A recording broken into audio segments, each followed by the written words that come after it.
Good morning, Army Navy. I'm Johnny Ebert. And I'm Sultan Al-Fakri. On this episode of ANATV, we're going to recap the Harvard-Malta Congress trip to Boston and celebrate the Chinese New Year. Plus, we'll have a preview on upcoming spring sports season and check in on preparations for the spring dance. ANATV starts now.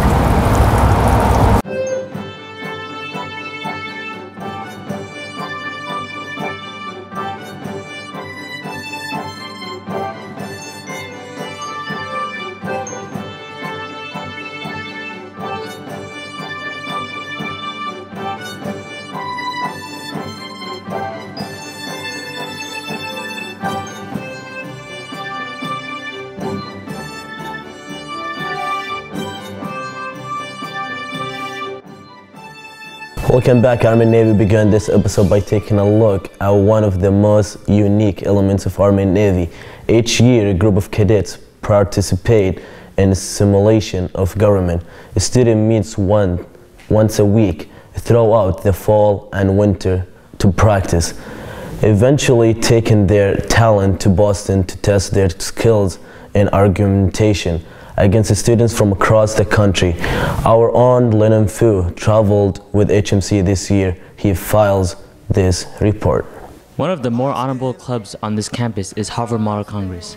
Cadets from the Army and Navy Academy study up on court cases, then participate in mock trials at a convention in Boston, Massachusetts. The experience is about more than just politics. The students are able to experience culture, travel with one another, and share in a journey that they will remember for a lifetime. Mr. Ethan Segovia is one of the faculty advisors for the club. He says this was one of the best groups yet. HMC went great this year, probably our best year that I can remember.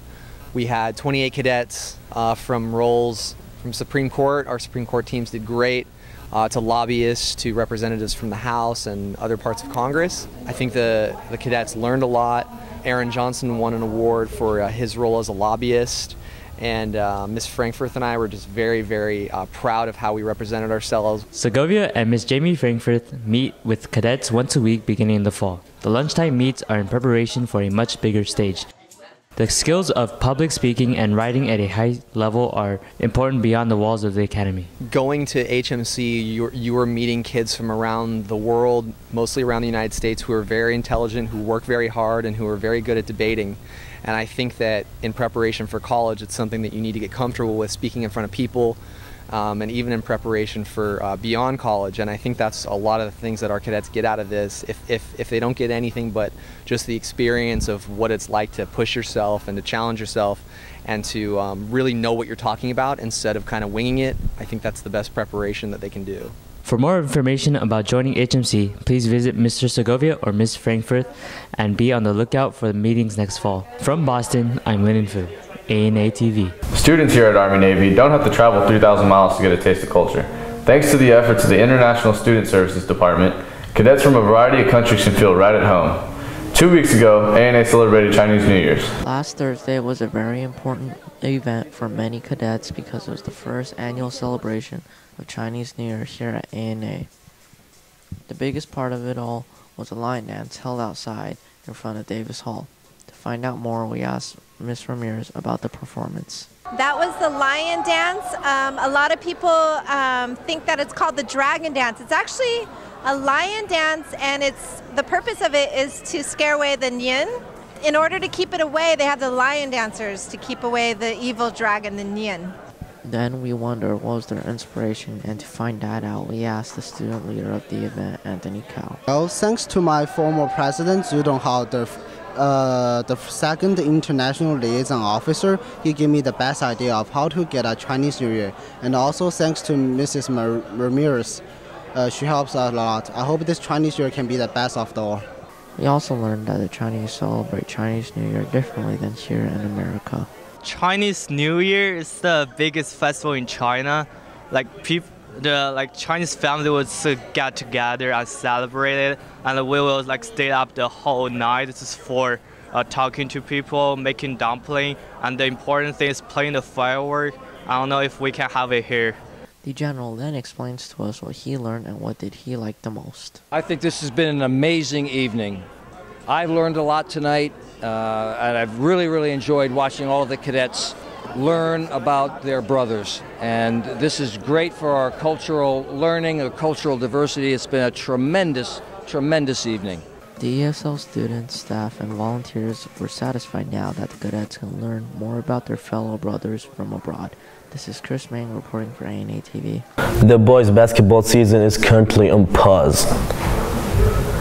The Warriors fell in the semifinals of the CF Open Division on Wednesday to Torrey Pines by a score of 64-51. Army Navy is now 24-6 on the year and is a candidate to play in the state playoffs, which will begin next week. Senior Caleb Morris is proud of what this team has accomplished so far this season. It was the first year Army Navy's ever been in the Open Division, and we got a 4 seed, so got to play at home, and that was good for the stands. And then just fell a little short in the semifinal game. You know, stuff happens, but you know we gotta keep playing and get ready for state. We're hoping to get a 3 or 4 seed so we can get another home game for the fans, and then they actually have a meeting on Sunday. We'll find out for sure. So the Warriors graduate just one senior starter and are looking for big things next year as well. As we close the book on some winter sports, we welcome the spring and an addition of 6 varsity sports. Here with the preview of golf and track is reporter Jackson Sproul. Hi, I'm Jackson Sproul reporting for ANATV on the spring sports. I'm here with Sebastian Huron, one of the best golfers in Army Navy history.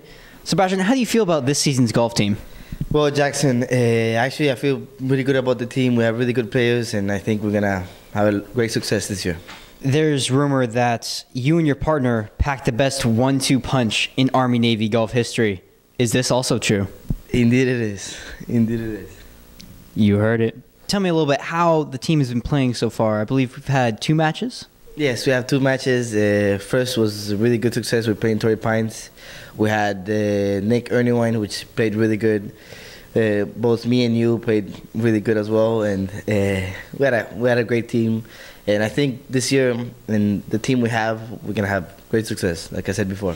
Back now with sprinting phenom Brandon. Brandon, could you please tell me a little bit about this upcoming track season and how you feel it's going to go? It's going to be amazing. We have a lot of new people this season, and a lot of them I see great potential. I think if we keep working hard and overcoming all the conditioning that we've been having, I think this team can become really great. I'm Jackson Sproul, and that is it for your spring sports preview on golf and track and field. I'll be back next time with more.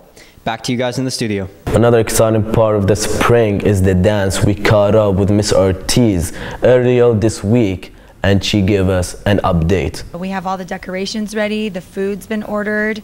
I'm taking 7 of the senior boys next week to go out to 6 different schools instead of 5. We're going to 6 for 2 different days. And we're going to go invite a lot of the girls that we've had in the past, a lot of new girls. We have our flyer here for the dance, and we have 1,000 of them to hand out. And the boys are really excited to go get some more of the girls. I'm sending out emails to all the girls that were at the last dance, so I think it should be pretty fun. That will do it for this episode of ANATV. I'm Johnny Ebert. And I'm Sultan Al Fakri. Thanks for tuning in.